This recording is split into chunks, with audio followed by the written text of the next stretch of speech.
नमस्कार दोस्तों मैं हूं नरेश यादव और आप देख रहे हो आपका अपना यूट्यूब चैनल जीके की खान। और दोस्तों आज बात करेंगे एंग्लो इंडियंस के बारे में कि एंग्लो इंडियंस क्या होते हैं। एंग्लो इंडियंस को दोस्तों हिंदी में आंग्ल भारतीय समुदाय कहा जाता है। तो दोस्तों मैं आपको बता देता हूं एंग्लो इंडियंस क्या होते हैं।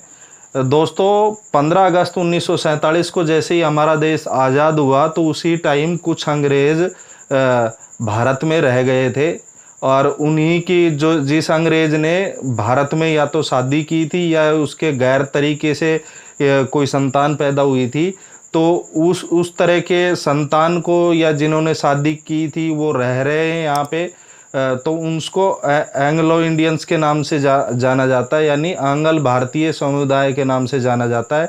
और हमारे संविधान की धारा 366 के सेक्शन सेकंड में ये प्रावधान है, ये परिभाषा दी गई है कि जो व्यक्ति यूरोपियन था और उन्होंने भारत की किसी लड़की से शादी की और वो व्यक्ति अभी भारत में रह रहा है, तो उससे उत्पन्न होने वाली संतान या उसका वंश एंग्लो इंडियंस की श्रेणी में आएगा जब तक वो भारत में रहेगा।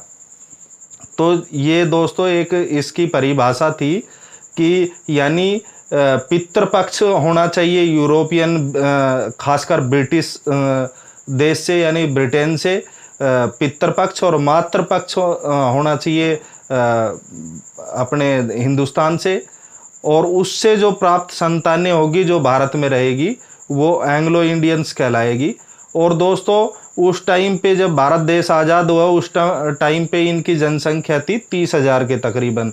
और 1941 में जैसे कि जातीय जनगणना बंद हो गई तो उस कारण अभी इनका अंदाज़ा लगाना काफ़ी मुश्किल है, लेकिन एक मोटे तौर पर देखा जाए तो इनकी आबादी अभी तकरीबन 1.25 लाख के समथिंग है, जो कि कोलकाता और चेन्नई के आसपास रहती है।